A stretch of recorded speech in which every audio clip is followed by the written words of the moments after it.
9 अक्टूबर 2025 मानवर काशीराम की पुण्यतिथि पर लखनऊ नीला नीला होगा।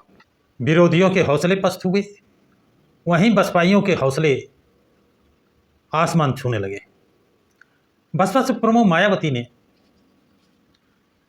तो मंच से घोषणा कर दी कि 2027 में हमारी सरकार बनेगी, बीएसपी की सरकार बनेगी और इसके लिए हमें जो कुछ भी करना पड़ेगा करेंगे। ये खुलेआम मंच से 2500-300 लाख जनता के बीच में ये घोषणा, बसपाइयों के हौसले बहुत बढ़ गए, क्योंकि 2007 से 2012 के बीच बसपा की सरकार थी। उस समय जनता को न्याय मिल रहा था, ना हिंदू मुस्लिम था, ना गुंडागर्दी थी, ना सड़कों पर महिलाओं की छेड़छाड़ थी, अपराधों पर अंकुश था।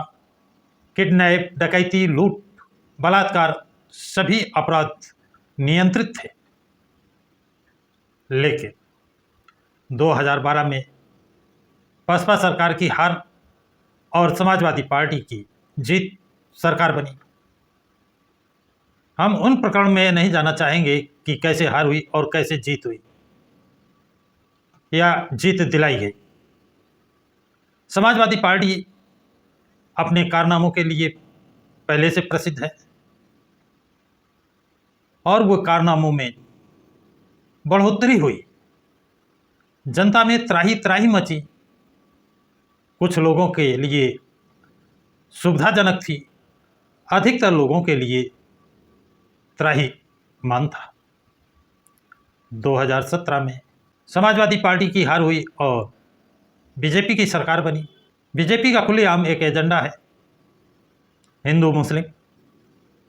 हिंदू मुस्लिम करने से एक तरफ भारतीय जनता पार्टी को फायदा होता है, हिंदू एकजुट होता है, तो दूसरी तरफ समाजवादी पार्टी का फायदा होता है, मुस्लिम उसकी तरफ एकमुश्त जाता है। तो ये नहले पे दहला की लड़ाई समाजवादी पार्टी और भारतीय जनता पार्टी के बीच में चली। और आपने देखा होगा, एहसास किया होगा, और नहीं किया है तो आप पिछले आंकड़े देख सकते हैं। जब जब उत्तर प्रदेश में समाजवादी पार्टी सत्ता में आई है, तब तब भाजपा का, बीजेपी का सीटों का ग्राफ बढ़ा है, वोट प्रतिशत बढ़ा है और सरकार में आई है, क्योंकि दोनों पार्टियां मिलकर हिंदू मुस्लिम का गेम खेलती हैं। तो हिंदू भाजपा की तरफ और मुस्लिम सपा की तरफ। अब सपा कांग्रेस की वही लड़ाई है, दोनों का वोट बैंक एक है, मुसलमान। सपा चाहता है ये वोट बैंक मेरे पास बना रहे, कांग्रेस चाहता है कि मुसलमान वोट उनके पास पुनः वापस आ जाए। इसके अतिरिक्त इनके पास वोट बैंक खत्म हो चुका है, चाहे वो कांग्रेस हो, चाहे वो समाजवादी पार्टी हो। 2022 में 97% मुसलमानों ने समाजवादी पार्टी को वोट दिया कि भाजपा को समाजवादी पार्टी हराएगी, लेकिन हराना तो बहुत दूर है, आधी सीटें भी नहीं पाई। और बसपा के अन्य पार्टियों से कम 2 दर्जन से ज़्यादा नेता समाजवादी पार्टी को ज्वाइन किए थे, लेकिन कामयाबी नहीं मिली, जीत नहीं मिली। अब मुसलमान और ओबीसी और एससी के लोग ये जान चुके हैं कि समाजवादी पार्टी बीजेपी को नहीं हरा सकती है, तो उन्होंने अपना रुख और रुझान बसपा की तरफ कर दिया। बसपा सुप्रीमो और बसपा पार्टी के पदाधिकारियों ने 9 अक्टूबर के बाद जो अथक परिश्रम करके घर घर, मोहल्ले मोहल्ले जा करके, गाँव में कैडर कैंप लगा करके समझाने का प्रयास किया है, बताने का प्रयास किया है, और ये सबको मालूम है कि अब समाजवादी पार्टी भारतीय जनता पार्टी को नहीं हरा सकती है। इसलिए लोगों की आशा भरी निगाहें बसपा की तरफ है कि बसपा ही बीजेपी से मुक्ति दिला सकता है। तो अब बसपा में जो बिकाऊ लोग थे, जो बसपा पार्टी के हित में कम अपने हित में काम कर रहे थे, ऐसे लोगों की एंट्री हो चुकी थी, जिनका व्यक्तिगत स्वार्थ सर्वोपरि था, पार्टी का स्वार्थ, पार्टी का हित से उनको कोई लेना देना नहीं था। अगर ये कहा जाए कि वो लोग टिकट बेच रहे थे तो अतिशयोक्ति नहीं होगी। जिसके कारण बसपा काफ़ी कमज़ोर हो गई थी। और इन सारी चीज़ों का संज्ञान बसपा सुप्रीमो मायावती ने लिया, क्योंकि वो हर चीज़ को भांप रही थी, देख रही थी, और उनके नॉलेज में था उनका कौन कौन पदाधिकारी उनको धोखा दे रहा है, पार्टी को धोखा दे रहा है, अपने हित के काम कर रहा है। धीरे धीरे छटनी से शुरू कर दी, दूध की मक्खी की तरह निकाल निकाल फेंकना शुरू किया।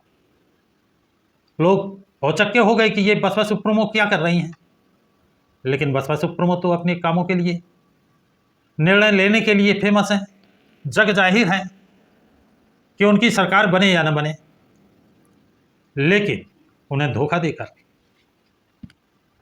कोई काम करे तो ये उन्हें कतई बर्दाश्त नहीं है। उन दागी लोगों को पार्टी से बाहर का रास्ता दिखाया। उन लोगों ने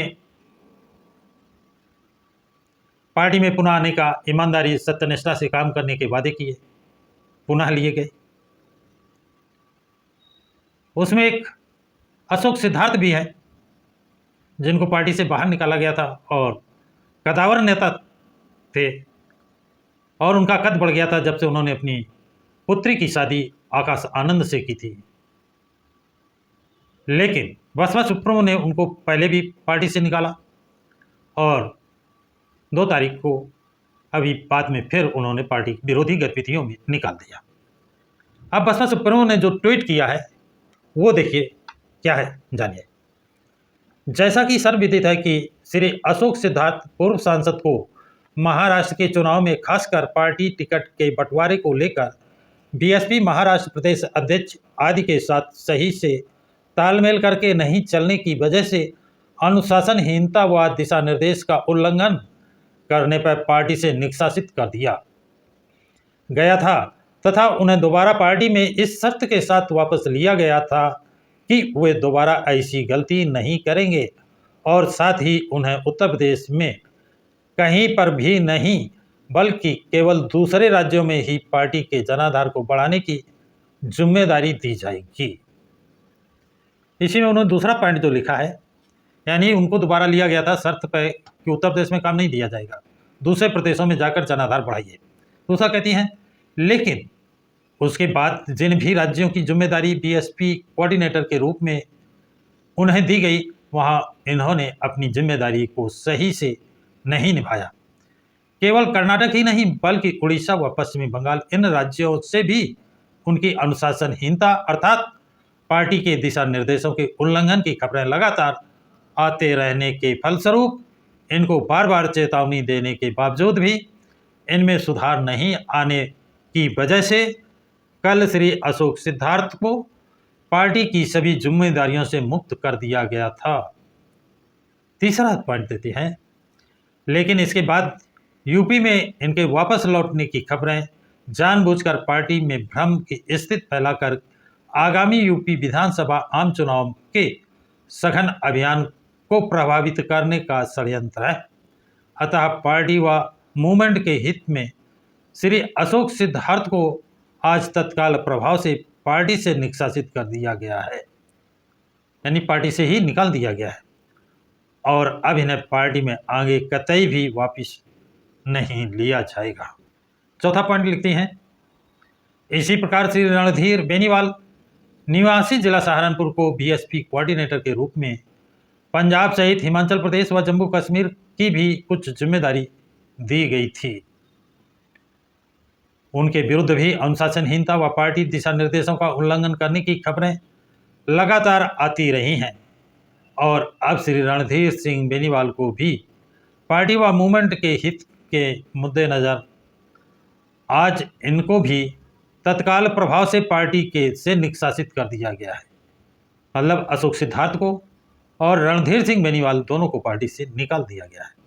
पांचवा पॉइंट है, यहाँ ये भी अवगत कराना है कि कल पार्टी संगठन में राष्ट्रीय स्तर पर किए गए फेरबदल में श्री रामजी गौतम राज्यसभा सांसद को अन्य राज्यों के साथ ही पंजाब स्टेट का भी पुनः प्रभारी बनाया गया है, जो पंजाब के आगामी विधानसभा आम चुनाव तक ही नहीं बल्कि आगामी लोकसभा आम चुनाव तक भी अपनी इस जिम्मेदारी को निभाते रहेंगे।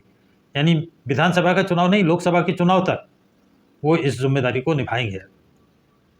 छठा पॉइंट जो दिया है, इतना ही नहीं बल्कि बीएसपी नेतृत्व का वर्तमान में ये नीतिगत फैसला है कि यूपी निवासी जो भी पार्टी के वरिष्ठ पदाधिकारी व कोऑर्डिनेटर आदि के रूप में यूपी के बाहर के राज्यों की अपनी जिम्मेदारी निभा रहे हैं, उनमें से किसी को भी यूपी में पार्टी की किसी भी जिम्मेदारी पर नहीं लगाया जाएगा।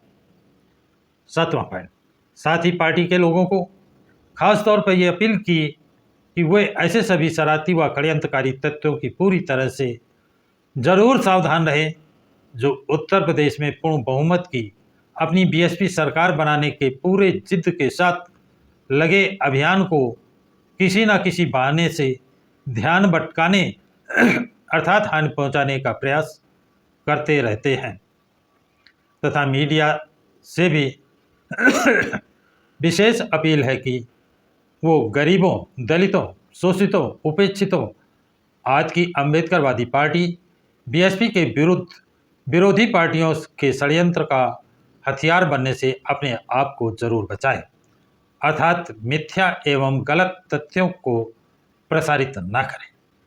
ये अपील बसपा सुप्रीमो मायावती ने की है।